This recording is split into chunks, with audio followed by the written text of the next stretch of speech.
Իմ հարցը նույնպես այստեղ քննարկվող բարձրացված հարցերին է վերաբերվում, պարոն Ֆարմանյան, արդեն խոսվեց այն նրա մասին, որ 2025 թվականին շրջանառության հարկի դաշտից հանվեցին մի շարք ոլորտներ եւ դրվեցին ավելացված արժեքի հարկ, համապատասխանաբար նաեւ շահութահարկի ոլորտ, ընդ որում այն ոլորտները, որոնց շրջանառությունը տարեկան չէր գերազանցում 115 միլիոն դրամ, այսինքն վերջիններս հանդիսանում էին մանր եւ միջին ընկերություններ։ Այս շարքում նաև նշվեց, որ մտցվեցին նաև իրավաբանական ծառայությունները, ներառյալ փաստաբանական ծառայությունը։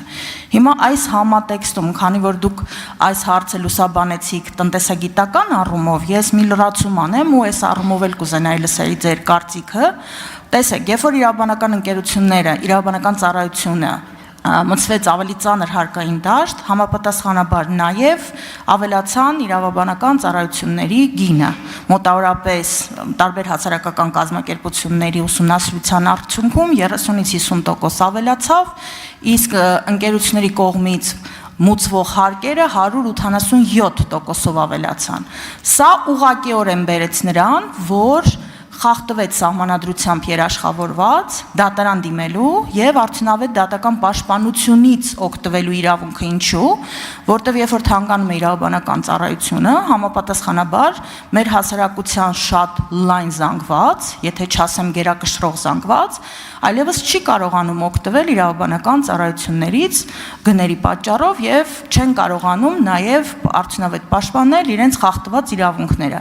Այս համատեքստում, այսինքն ոչ միայն տնտեսագիտական առումով, այլ սահմանադրությամբ երաշխավորված արդյունավետ դատական պաշտպանության իրավունքի տեսանկյունից, դուք այս նորմա, որը որ հիմա սահմանված է, վերանայելու ինչ տեսակետ ունեք։ Տիկին Ենգոյան, լիովին կիսում եմ ձեր մտահոգությունները, ես մի քիչ այլ կերպ փորձեմ հարցին պատասխանել, սա ես համարում եմ խտրական մոտեցում։ Սա մոտարապես են ռասիզմի, գուցե բառս կոպիտ հնչի, որտեվ եթե բիզնեսը բիզնես է,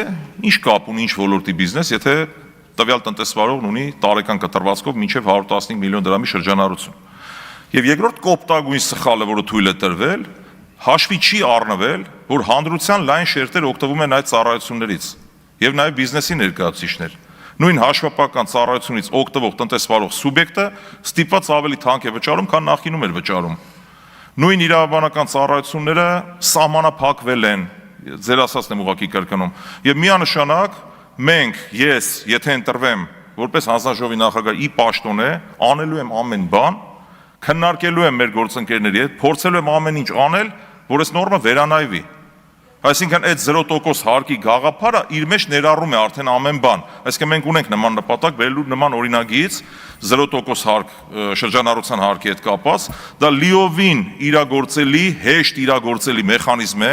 որպես մասնագետ եմ ասում, եւ տեսական, եւ պրակտիկ մասնագետ, լիովին իրագործելի է եւ ձեր բոլոր մտավախությունները հույս ունեմ, որ կփարատվեն հետագայում, Տիկին Ենգոյան։ Մեկ անգամ ամփոփելով ասեմ, այո, եղել է խտրական մոտեցում, թանկացել են բիզնեսի կողմից հաշվապահական ծառայությունները, դրանց այսինքն վճարվող գումարները, հաշվապահական ծառայությունները հայտնվել են շատ վատ վիճակում, իրավաբանները առավել եւս, եւ սրանք առանձին համայնքներ են, դրանք գումարած նաեւ խորհրդատվական ընկերությունները, ել չեմ խոսում միկրոբիզնեսի ներկայացուցիչներից շատերը, ծառայություններ մատուցող, որոնք հայտնվել են հարկային դաշտում, սա բավական չի, մի հատ էլ այն նախորդ 5%-ը դարձել է 10% բազմաթիվ բիզնեսի ներկայացուցիչների համար։ Հիմա ես ուզում եմ հասկանալ այդ իմ քիչ առաջ բերած օրինակով, պետությունը ինչ խնդրի լուծեց սրանով, անկեղծ ասած իմ համար հասկանալի չի։ Հիմա ասենք ենթադրենք այդ ամբողջ այդ բյուջեի մուտքերի մեջ դա ենթադրենք 2.7% կազմի, ես հիմա ասում եմ այդ թանկացնելուց հետո ընդ որում։ Հիմա ասենք 2.7 չէր, 1.5 էր։ Դրանից ինչ որ աշխարհը փուլ եկավ, ինչ եղավ։ Վերջին հաշվով նորից եմ կրկնում, երբ որ այդ շրջանառության հարկը, եթե հաջողվի իհարկե մեր գործընկերների հետ քննարկել եւ դա ընդունել այդ օրինագիծը հետագայում, ուրեմն դա հնարավորություն կտա ազատ միջոցներ ունենալ տնտեսվարողներին եւ հետագայում այդ գումարը շրջանառության մեջ մնալով իրենք ուրեմն նախ այդ 40%-ը հետ կվերադառնա պետական բյուջե եւ աշխատատեղերի, ստեղծվելիք աշխատատեղերից գեներացվող եկամտային հարկի հաշվին մենք հետագայում կունենանք ավելի բարենպաստ պայմաններ։ Արձագանք։ Շնորհակալություն այս առումով, պարոն Ֆարմանյան, ես նաև կառաջարկեի նախագծերը հանձնաժողովներում քննարկելու ժամանակ նաև հաշվի առնել իդրաֆտ համակարգում նշված նախագծի վերաբերյալ հանրային քննարկումների արդյունքում տրված քվեարկությունը եւ եզրակացությունները, ինչի եմ սա ասում, որտեղ հենց նույն այս հարկային օրենսգրքում փոփոխություններ եւ լրացումներ կատարելու մասին օրինագիծը երբ որ տեղադրվել է, ունեցել է -98% վարկանիշ, այսինքն քվեարկողների 98%-ը դեմ են քվեարկել այս նախագծին եւ ներկայացվել են բավականին լայնածավալ առարկություններ, որոնք ցավոք սրտի որևէ տեղ հաշվի չեն առնվել, հիմա հարցական տակ է դրվում, թե ինչի ենք անցկացնում հանրային քննարկում, հանրային հարթակում կարևոր, եթե մենք հաշվի չենք առնելու հանրության կարծիքը։